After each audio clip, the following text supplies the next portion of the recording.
सरकार की ओर से हृदय से अभिनंदन करता हूं।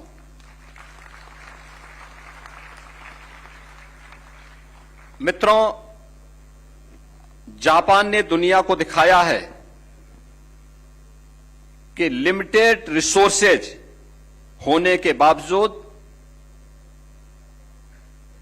Discipline, will power, high quality standard, innovation and nation first की भावना के साथ अगर सही दिशा में प्रयास किया जाए तो कोई भी चुनौती आपके मार्ग में बाधा नहीं बन सकती। आज जापान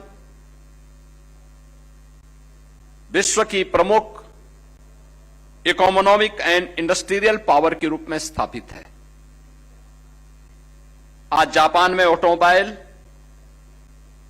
इलेक्ट्रॉनिक्स, रोबोटिक्स और हाई क्वालिटी मैन्युफैक्चरिंग के साथ साथ क्लीननेस और कलेक्टिव रिस्पांसिबिलिटी के लिए पूरी दुनिया में जापान की अपनी एक अलग पहचान है।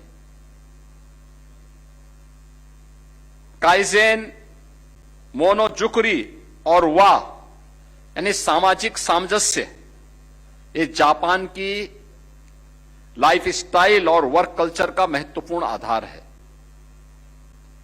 इन मूल्यों की झलक जापान के एडमिनिस्ट्रेशन में, इंडस्ट्री में, एजुकेशन और सोशल लाइफ हर क्षेत्र में दिखाई देती है।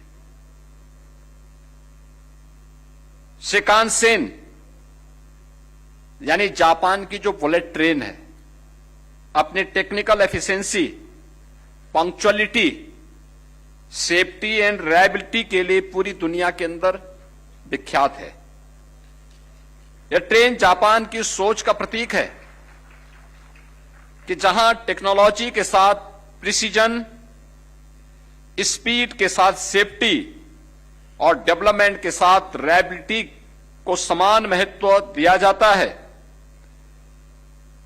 उत्तर प्रदेश भी आज अपने expressway, airports, high speed connectivity और मॉडर्न ट्रांसपोर्ट इंफ्रास्ट्रक्चर के माध्यम से इस सोच को आदरणीय प्रधानमंत्री श्री नरेंद्र मोदी जी के मार्गदर्शन में आगे बढ़ा रहा है। हमारा लक्ष्य केवल कनेक्टिविटी को बेहतर बनाना नहीं, अपितु ऐसा इंफ्रास्ट्रक्चर इकोसिस्टम तैयार करना है जो इंडस्ट्री को स्पीड दे सके, आम नागरिक को सेफ्टी दे सके और इन्वेस्टर्स को एक रिलायबिलिटी दे सके। जापान के पास इंडस्ट्रियल एक्सीलेंस की एक असाधारण विरासत है और उत्तर प्रदेश के पास अपने युवाओं की एक ऊर्जावान पीढ़ी है जो सीखने, सृजन करने और नेतृत्व करने के लिए पूरी तरह तैयार है।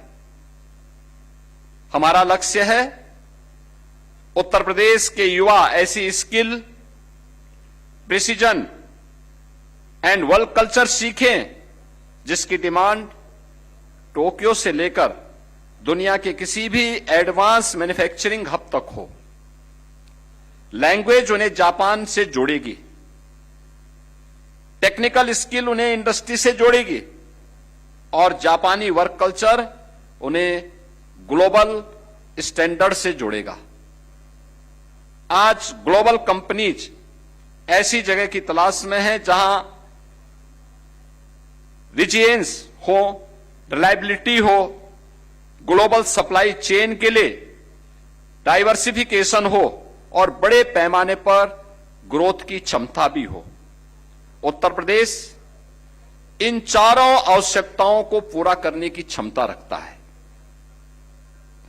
पिछले 3 दिनों में जापानी डेलीगेशन के प्रतिनिधियों के साथ हुई बातचीत में वर्किंग रिलेशनशिप को मजबूत करने उत्तर प्रदेश की पॉलिसीज तथा बिजनेस एनवायरनमेंट को समझने और उसे बेहतर बनाने तो उत्तर प्रदेश में इन्वेस्टमेंट के अवसरों पर एक विस्तृत चर्चा हुई। जापानी प्रतिनिधियों ने उत्तर प्रदेश की पॉलिसी रिफॉर्म और ईज ऑफ डूइंग बिजनेस में हुए सुधारों की सराहना की है। विशेष रूप से सीमलेस अप्रूवल, लैंड अलॉटमेंट की सरल प्रक्रिया, रिड्यूस कंप्लायंसेस की सकारात्मक बदलाव बताया है। Multi modal logistic hub, integrated manufacturing and logistic clusters, industrial parks और बेहतर कनेक्टिविटी को भी उत्तर प्रदेश में निवेश के लिए महत्वपूर्ण सकारात्मक पहलू माना है। प्रदेश में निर्मित उत्पादों की देश के अलग अलग हिस्सों में सीमलेस मूवमेंट संभव हो रही है। यामानासी के साथ हमारे सहयोग अब मजबूत और संस्थागत व्यवस्था में हमें इसे बदलना है। इन्वेस्ट यूपी में एक डेडिकेटेड यामानासी डेस्क स्थापित किया जाएगा, जो यामानासी सरकार वहां के उद्योगों और निवेशकों के लिए एक निरंतर समन्वय करेगा।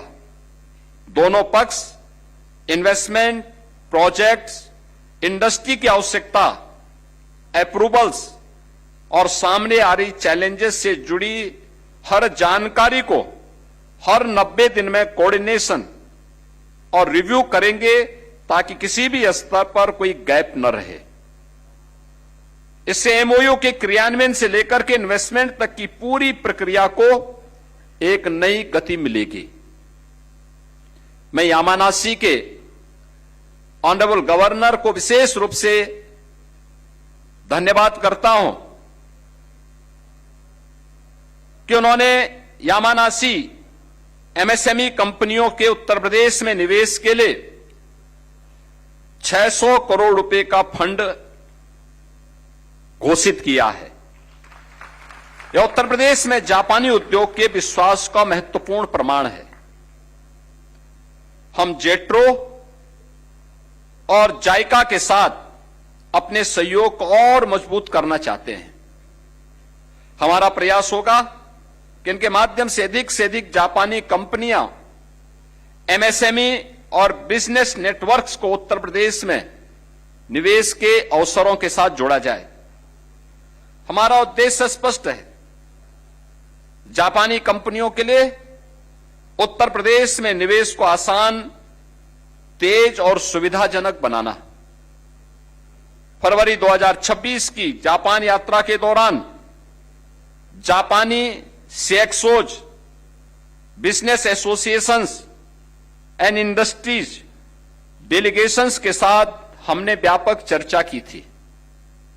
इन चर्चाओं के दौरान यह भी सहमति बनी कि उत्तर प्रदेश सरकार जापान के अन्य प्रीफेक्चर के साथ भी सहयोग को आगे बढ़ाएगी। हमारा प्रयास होगा कि यामानासी के साथ विकसित मॉडल को यामानासी के माध्यम से जापान के अन्य प्रीफेक्चर्स तक भी एक विस्तार दिया जाए और इसके लिए ऑनरेबल गवर्नर यामानासी ने अपने सहयोग की इच्छा जताई है। मैं हृदय से उनका आभार व्यक्त करता हूं। मुझे प्रसन्नता है कि उत्तर प्रदेश की गलगोटिया यूनिवर्सिटी से ने जापानी डेलीगेशन के साथ एमओयू किया है। हम चाहते हैं कि इस प्रकार की साझेदारी उत्तर प्रदेश के और विश्वविद्यालयों तथा जापान के विश्वविद्यालयों और संस्थानों के बीच भी विकसित हो। हेल्थ केयर और मैन्युफैक्चरिंग प्रोफेशनल्स के साथ पॉलिटेक्निक, नर्सिंग ग्रेजुएट्स, अन्य टेक्निकल कोर्सेज के छात्रों को जापानी लैंग्वेज में ट्रेन करने, उनके लिए एम्प्लॉयमेंट और ट्रेनिंग के अवसरों का विस्तार करने का कार्य भी हम इसके साथ करेंगे। हम जापानी कंपनियों के साथ मिलकर उनके सेक्टर स्पेसिफिक मैन पावर जरूरतों को समझना चाहेंगे, ताकि इन्हीं आवश्यकताओं के आधार पर उत्तर प्रदेश में हम विशेष ट्रेनिंग प्रोग्राम तैयार कर सकें और जापानी लैंग्वेज की तैयारी भी कराई जा सके। हमारा लक्ष्य है कि इंडस्ट्री की जरूरत के अनुसार स्किल और स्किल के अनुसार एम्प्लॉयमेंट का एक मजबूत इकोसिस्टम तैयार हो। इससे जापानी कंपनियों को प्रशिक्षित वर्कफोर्स और उत्तर प्रदेश के युवाओं को ग्लोबल इंडस्ट्री स्टैंडर्ड के अनुरूप अवसर मिलेंगे। मित्रों, टूरिज्म के क्षेत्र में जो असीम संभावनाएं हैं, जापानी टूरिस्ट की भारत में पहले से ही एक स्ट्रांग प्रेजेंस है। हमारा प्रयास है कि बौद्ध सर्किट के माध्यम से जापान से आने वाले पर्यटकों के लिए टूरिज्म को बढ़ावा दिया जाए और इस संबंध में भी एक एमओयू यहां पे संपन्न हुआ है। उत्तर प्रदेश भारत की प्रमुख स्पिरिचुअल टूरिज्म हब है और यहां आध्यात्मिक, बुद्धिस्ट कल्चर, हेरिटेज टूरिज्म की भी अपार संभावनाएं हैं। जापान में आयोजित होने वाले टूरिज्म फेस्टिवल में उत्तर प्रदेश के पार्टिसिपेशन के माध्यम से हम भारत की संस्कृति, आध्यात्मिक विरासत, हॉस्पिटैलिटी को भी वहां प्रस्तुत करेंगे। मित्रों, ग्रीन हाइड्रोजन के क्षेत्र में भी हम यामानाशी से अपने सहयोग को अगले चरण तक ले जाना चाहते हैं। आईआईटी कानपुर, आईआईटी बीएचयू के साथ के माध्यम से ग्रीन हाइड्रोजन के सेंटर ऑफ एक्सीलेंस स्थापित किए जा रहे हैं। इसी मॉडल की तर्ज पर ऐसे और सेंटर ऑफ एक्सीलेंस विकसित किए जा सकते हैं ताकि रिसर्च एंड डेवलपमेंट को, न्यू टेक्नोलॉजी के एडॉप्शन और क्लीन एनर्जी में इनोवेशन को तेजी के साथ आगे बढ़ाया जा सके। एक पायलट प्रोजेक्ट विकसित करने पर भी यहां पर सहमति हुई है और उत्तर प्रदेश सरकार उसे यहां पर इंप्लीमेंट भी यामानाशी के साथ मिलकर के इंप्लीमेंट करेगी। इसके लिए भारतीय कंपनी और जापानी कंपनी के बीच टेक्नोलॉजी एवं बिजनेस पार्टनरशिप विकसित की जाएगी और मैं मानता हूं कि यूपी के तमाम हमारे उद्यमी और इन्वेस्टर यहां पर उपस्थित हैं जो इस टेक्नोलॉजी को वहां पर अपने अपनी इंडस्ट्री में भी लागू करने के लिए सहमत हो सकते हैं।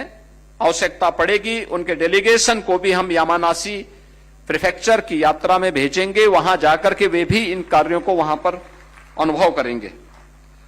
साथ ही उद्योग जगत के साथ समन्वय कर एक उपयुक्त ऑफ टेकर की पहचान की जाएगी ताकि यह पायलट परियोजना आगे बड़े स्तर पर विस्तार योग्य एक कॉमर्शियल मॉडल भी बन सके। अक्टूबर 2026 में यामानाशी में आयोजित होने वाले इंटरनेशनल हाइड्रोजन समिट में उत्तर प्रदेश अपना डेलीगेशन उसमें भाग लेने के लिए अवश्य भेजेगा। मित्रों, नोएडा और ग्रेटर नोएडा में ग्लोबल कैपेबिलिटी सिटी सेंटर की स्थापना के लिए एक मजबूत इकोसिस्टम तैयार हो रहा है। हम जापानी जीसीसी कंपनियों को यहां आने, इन्वेस्ट करने और अपना बिजनेस सेटअप करने के लिए भी आमंत्रित करते हैं। इस विषय पर हमारा एक एमओयू भी यहां पे अभी साइन हुआ है। हमारा लक्ष्य केवल इन्वेस्टमेंट लाना नहीं है, हमारा लक्ष्य जापान के साथ एक long term trust based partnership बनाना है। हम चाहते हैं जापानी कंपनियां उत्तर प्रदेश में आए, यहां इन्वेस्टमेंट करें, यहां प्रोडक्शन करें और यहां से पूरे भारत तक ग्लोबल मार्केट तक पहुंचे। भारत और जापान ऐसे देश हैं जिन्होंने अपनी विरासत और परंपरा को अपने दैनिक जीवन और कार्य संस्कृति का हिस्सा बनाए रखा है। जापान की संस्कृति हजारों वर्षों की समृद्ध परंपरा से विकसित हुई है और उस पर शिंतो तथा बौद्ध परंपराओं का गहरा प्रभाव रहा है। नेचर के प्रति सम्मान, इंसेस्टर्स के साथ श्रद्धा और स्पिरिचुअल बैलेंस जापानी सोशल लाइफ के महत्वपूर्ण आधार हैं। भारतीय जीवन पद्धति भी प्रकृति के प्रति सम्मान, समाज के प्रति दायित्व और समस्त मानवता को एक परिवार के मानने की भावना पर आधारित है।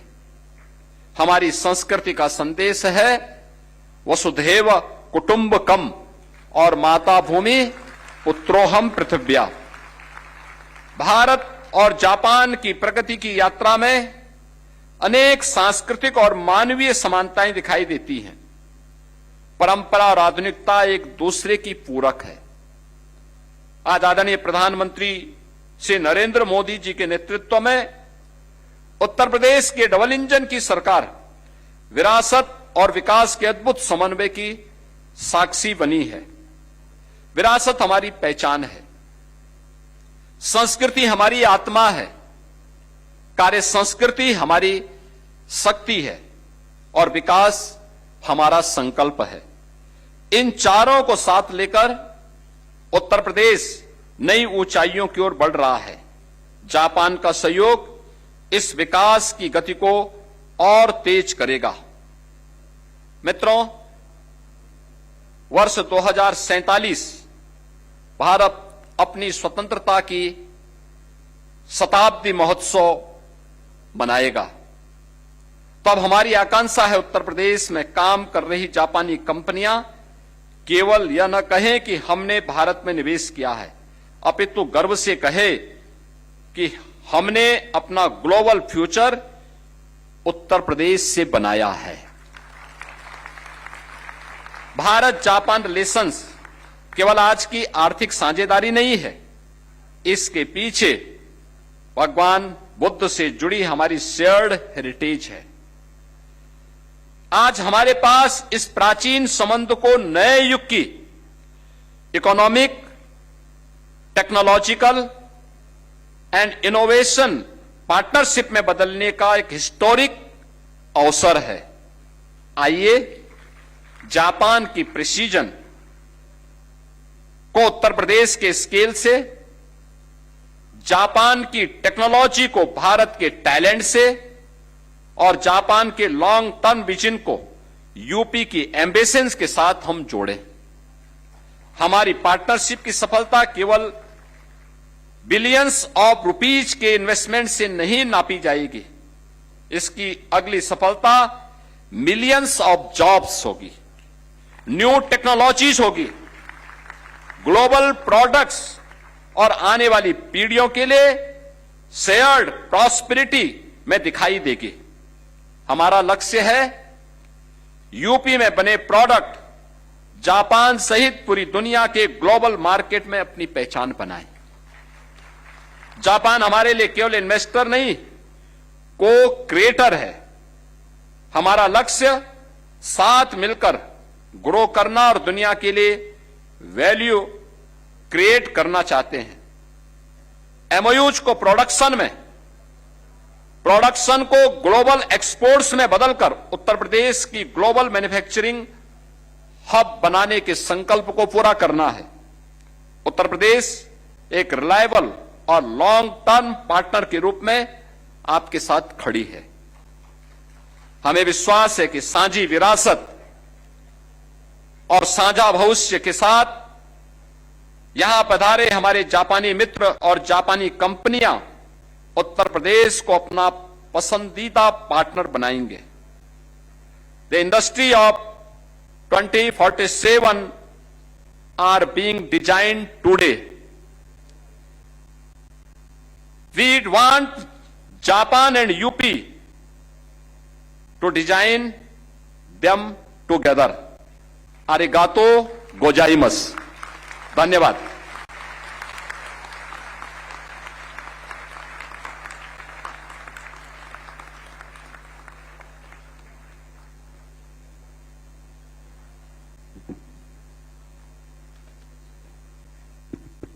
बहुत बहुत धन्यवाद माननीय, आपके प्रेरणादायी उद्बोधन और मार्गदर्शन के लिए।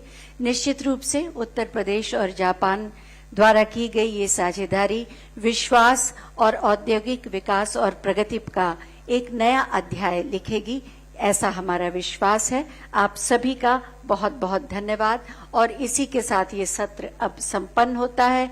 A big thank you to all of you for your gracious presence and participation. A huge round of applause. आप सभी का बहुत बहुत धन्यवाद। तालियों के प्रणाम के साथ, उसकी गूंज के साथ सभी अतिथियों को विदा दें। एक नए स्वर्णिम अध्याय का आज प्रारंभ हो रहा है। आप सभी का बहुत बहुत धन्यवाद। अर्चना सतीश को आज्ञा दीजिए। नमस्कार।